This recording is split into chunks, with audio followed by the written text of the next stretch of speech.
से दो पार्टियां, एक कांग्रेस और एक बीजेपी, और पूरे अनुसूचित क्षेत्र के 17 विधानसभा सीटें रिजर्व हैं। इन सीटों पे हर बार बारी बारी से कुछ अपवाद छोड़ के, जैसे कि सलूम्बर, बाकी जगह हर बार बारी बारी से एक बार कांग्रेस, एक बार बीजेपी, एक बार कांग्रेस, एक बार बीजेपी। ये लोग हर बार आते हैं, हर बार वोट लेते हैं, वोट लेके चले जाते हैं और विधानसभा में बैठ के हमारे ही अधिकारों को खत्म करने का काम करते हैं। ये लोग विडंबना ये है कि हमारे समुदाय, साथ ही हमारे साथ जुड़ा हुआ एससी माइनॉरिटी, अन्य गरीब तबके का समुदाय, अब हमको हमारे अधिकारों के बारे में पता नहीं था। उन्होंने छोटी मोटी योजना लागू की।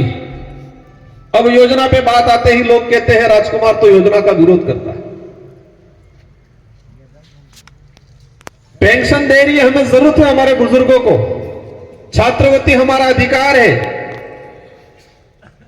खाद्य सुरक्षा अधिनियम एक कानून बना हुआ एक अधिकार है, वो हमारा। 2 रुपये किलो गेहूं મળે એમ कही। इन चीजों पे मैं बाद में आना चाहूंगा,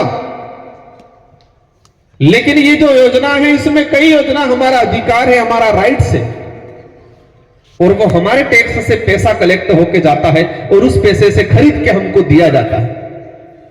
वो भीख में नहीं मिल रहा है, वो फ्री में नहीं मिल रहा है, हमारे ही जेब से टैक्स के रूप में पैसा कटता है और राजकोष में जमा होता है और उसी राजकोष से हमको दिया जाता है। लेकिन तकलीफ इस बात की है कि हमारे गरीबों के नाम से योजना लाते हैं और उस योजना में बड़ा भ्रष्टाचार होता है, और योजना के नाम से, गरीबी उन्मूलन के नाम से, कुपोषण के नाम से फर्जी चीजें, केमिकल वाली चीजें हमारे समाज को, हमारे क्षेत्र की जनता को खिलाया जाता है, और वो चीज खा के हमारा समुदाय का व्यक्ति, गरीब घर का व्यक्ति बीमार पड़ रहा है। वो तकलीफ है हमें। 2 रुपए किलो गेहूं मिल रहे, खाद्य सुरक्षा अधिनियम। कांग्रेस को लोग चिल्लाते हैं कि योजना हमने लागू की। मैं इस मंच से कहना चाहूंगा, इस देश में जितने भी गरीब के हित में कानून आए हैं वो क्षेत्रीय पार्टियों की वजह से आए हैं, न कांग्रेस न बीजेपी की वजह से आए। केंद्र में यूपीए की सरकार बनी 2004 में, फिर 2008 में 2 बार यूपीए की सरकार बनी। इन 2 बार यूपीए की सरकार में खाद्य सुरक्षा अधिनियम, फॉरेस्ट राइट अधिनियम, निःशुल्क शिक्षा का अधिकार अधिनियम,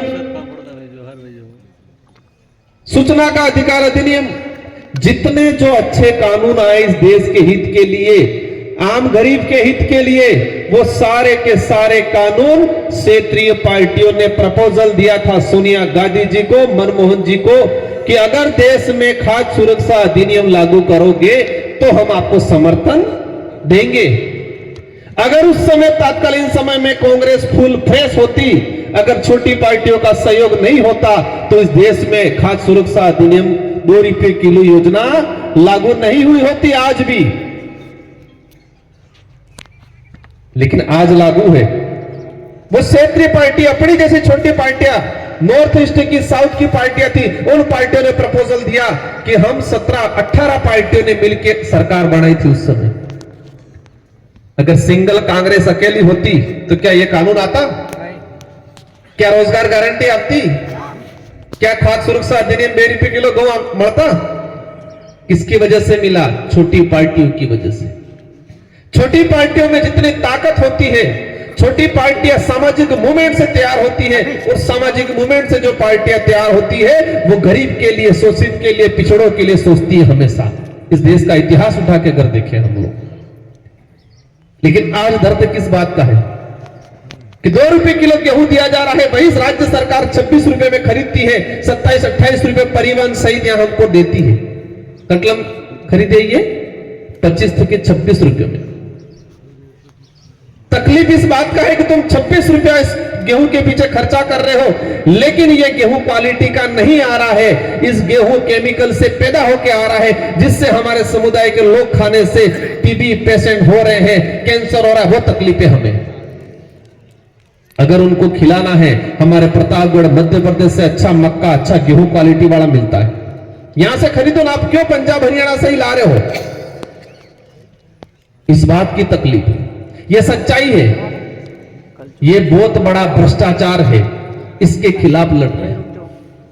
हमारे इलाके में कुपोषण है, आंगनबाड़ी केंद्रों के अंदर कुपोषण दूर करने के लिए पोषाहार वितरण कर रहे हैं, पैकेट आ रहे हैं, बाजी आ विज्ञप्ति पैकेट, ये पैकेट सपन को मतलब सफाई नहीं खाते, ये कंडीशन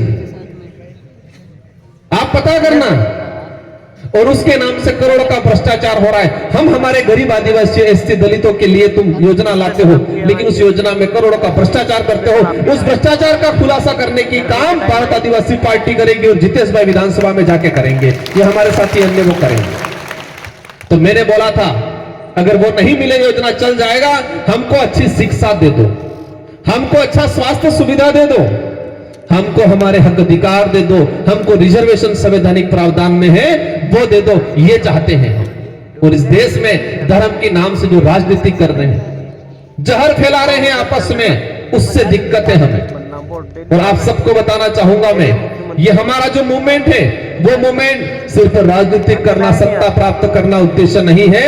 ये मूवमेंट सत्ता के बीच में हमारे अच्छे लोग जाए और जो गलत कर रहे हैं बाहर रोकने का काम करें, स्वाभिमान की लड़ाई लड़ने का, हक अधिकार की लड़ाई लड़ने का मूवमेंट है। इसलिए साथियों, ये लड़ाई राजकुमार और जितेश भाई, उमेश जी, थावरचंद जी अकेले की नहीं है, ये लड़ाई आप सबकी है। ये लोग इतिहास खत्म करने की बात कर रहे हैं, राणा पूजा का इतिहास खत्म करने की बात कर रहे हैं, मानगढ़ का इतिहास खत्म करने की बात कर रहे हैं, सोनार माता का इतिहास खत्म करने की बात कर रहे हैं। ये लोग समझना पड़ेगा, इतिहास पे कलंक लगा रहे हैं। देश के अंदर हर जगह हिंदू मुस्लिम के नाम से दंगे करा रहे हैं। कहां मस्जिद है जाके कह रहे हैं ये निकला वहां, आदिवासियों के देवस्थल है वहां जाके छेड़ने का काम कर रहे हैं। इनको भगवान से भी प्यार नहीं है, भगवान के नाम से दुकान चलाना चाहते हैं ये लोग। धर्म के नाम से नफरत पैदा करके, धर्म क्या सिखाता है? दया भाव करुणा सिखाता है, धर्म प्रेम भावना सिखाता है, लेकिन ये नफरत सिखा रहे हैं। इस देश लेवल पे मूवमेंट तैयार किया है ये सलोमर, डूंगरपुर, बांसवाड़ा ही नहीं, ये विचारधारा पूरे देश लेवल पे काम कर रही है और इसको मजबूत करने का काम इस चुनाव, उपचुनाव में करना है आपको।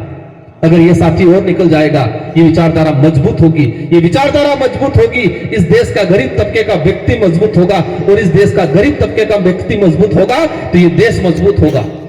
कुछ लिमिटेड लोग मजबूत होने से देश मजबूत नहीं होगा।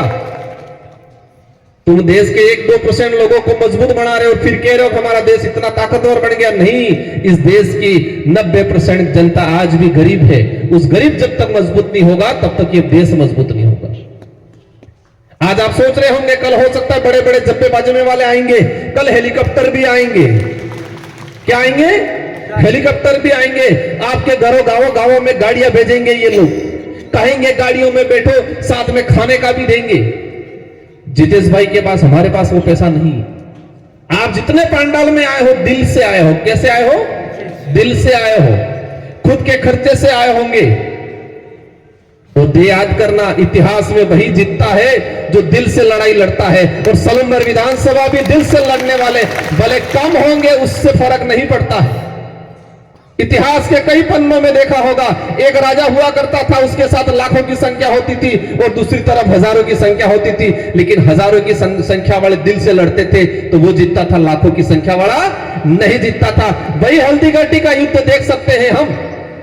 अकबर की सेना मान सिंह के नेतृत्व में आई थी, इधर महाराणा प्रताप के साथ में राणा पूजा बिल और पठानों की सेना थी, और वो हजारों में थी, वो लाखों में थी। उनके पास तोपे थी, उनके पास बारूद था, इनके पास सिर्फ तीर धनुष था, तलवार थी। उस अकबर की सेना को, मान सिंह की सेना को उल्टे पैर भागना पड़ा, क्योंकि ये बिलों की सेना दिल से लड़ रही थी और वो वाली सेना जेब से लड़ रही थी।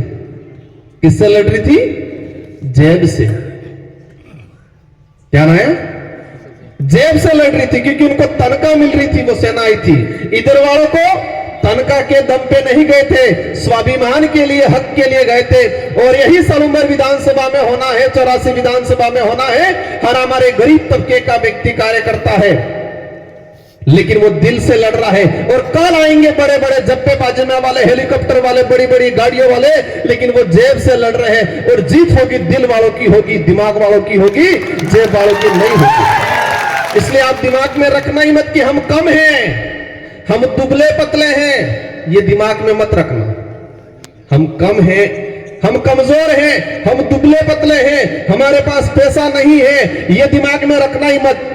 यही रखना दिमाग में कि हम दिल से सच्चे हैं, हम दिल से लड़ने वाले लोग हैं और दिमाग से लड़ने वाले लोग हैं और जेब से लड़ने वालों को हरा देंगे, ये रखना है आपको। मैं भी 84 में 2018 में विधायक चुनाव लड़ा था, तब हमको भी डर लग रहा था जैसे आपको लग रहा होगा शायद आज, लेकिन हमने ठान लिया था कि हम रगड़ा निकाल देंगे। अंदर अंदर ऐसा रगड़ा निकाला आज तक ठिकाना नहीं पड़े। अभी भी बहुत पैरवी, बहुत कोशिश कर रहे हैं, लेकिन 84 की जनता में दम है, वो दिल से लड़ती है। मैं आशा करूंगा सलूम्बर का कार्यकर्ता भी दिल से लड़े।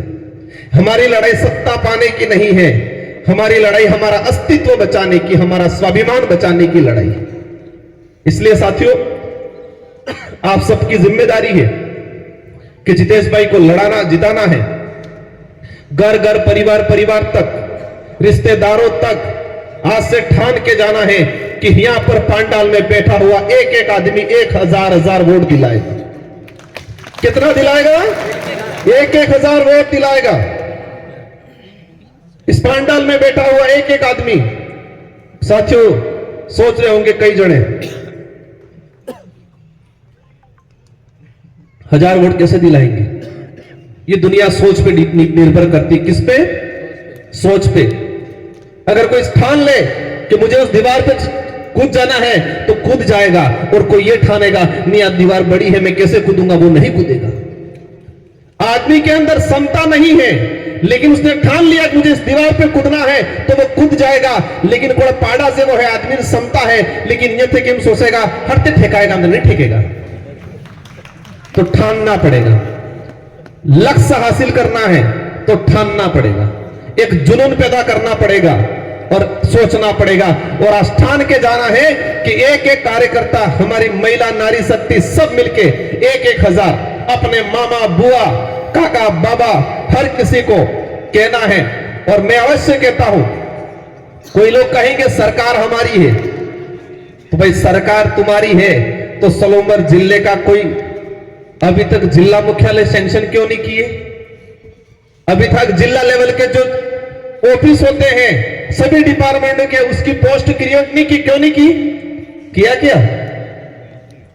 जिला अगर अमृत जी की डेथ नहीं होती ये बीजेपी के ही लोग जिला खत्म कर दिया होता।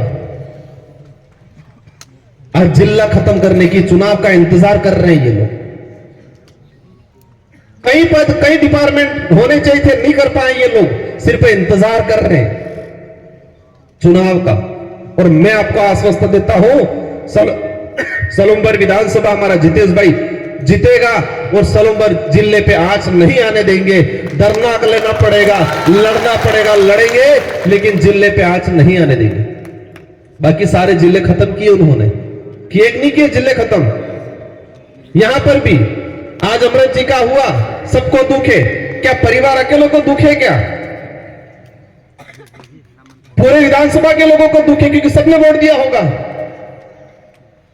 अगर विधानसभा के कार्यकर्ताओं की भावना जानती तो भाजपा डिसीजन कुछ और लेती, लेकिन परिवार में देके सिर्फ अमृत जी के नाम से वोट लेने का काम कर रहे हैं। वो भी हमारे मां के बराबर है, कोई दिक्कत नहीं है, लेकिन वो 5वीं पास नहीं है। क्या करेंगे वो? इनके नाम से कुछ लोग दुकान चलाना चाहते हैं। क्या चलाना चाहते हैं? दुकान चलाना चाहते हैं कुछ लोग। हमें सलूम्बर का प्रतिनिधित्व करे ऐसा आदमी भेजना है। क्या भेजना है? प्रतिनिधित्व।